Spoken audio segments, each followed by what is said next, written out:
So I'm going to talk to you a little bit about how Whiskey's doing. Hopefully he'll keep going. So he's a very reactive horse. It seems like somebody was a little bit tough with him on the ground, so he gets a little scared and antsy. So when I go to catch him, a lot of times he turns his back on me and walks away, and it could just be the work, or it's a new place, or you know, he was beaten up a little bit when they worked with him. So I'm working on that. Then when we go to lunge him, he runs out there. Like when I tell him to go out, he runs away like I'm gonna kill him. So we're working on that and just having him walk and be calm.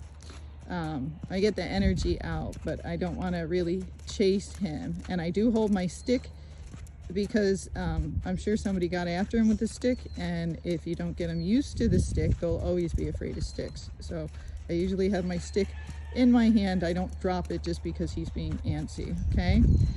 Now the reason he's walking over poles is, one, it helps him to figure out how to use his feet better because he's a little on the pacey side.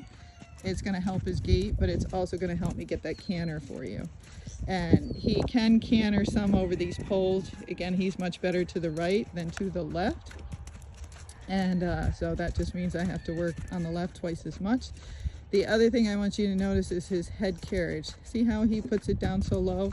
So a lot of walking horses have a high head carriage. He's the opposite, and he's not the only one. There's a lot like this, but there's more high-headed ones. So he has a low head carriage, and he wants to carry it very low. But what that does is normally 60% of their weight is on their front end and 40% is on the back. So he's putting more like 80% on his front end, which can make for a trippy horse and also not as smooth a ride. So as I ride him, I'm going to bring his head up a little bit and get him to carry it about there is pretty good. Okay, so something more neutral, but we don't want it way too low. And people always might think, well, you said he was pacey, don't you want it low?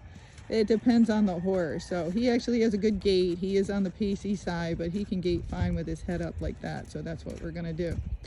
And see now how he's being good. So now I'm going to change the direction, but he's not one you want to come out here and chase, because instead of wearing him out, you're just going to scare him, which is going to amp him up. And that's what some people don't understand with some of these horses that are either hot, sensitive, or abused, is if you chase them, you won't get all the energy out. You're just going to scare them. So you want them to move and canter and go over poles and jumps and do things to wear them out that way.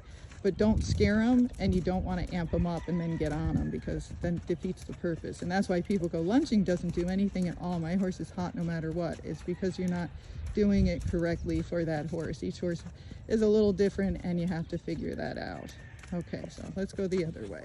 Okay, so now he's sped up a little bit, but that's okay. I'm just going to let him kind of play around. So I want him to canter over the poles. So if he gets a step here or there, that's just perfectly fine, because it's still going to help him. But this direction, he's a little bit more on the pacey side and will tend to rack more, which is nice. He can rack. But a lot of horses that rack really, really well don't canter that well. So those poles are going to help us square him up and get some canter steps in.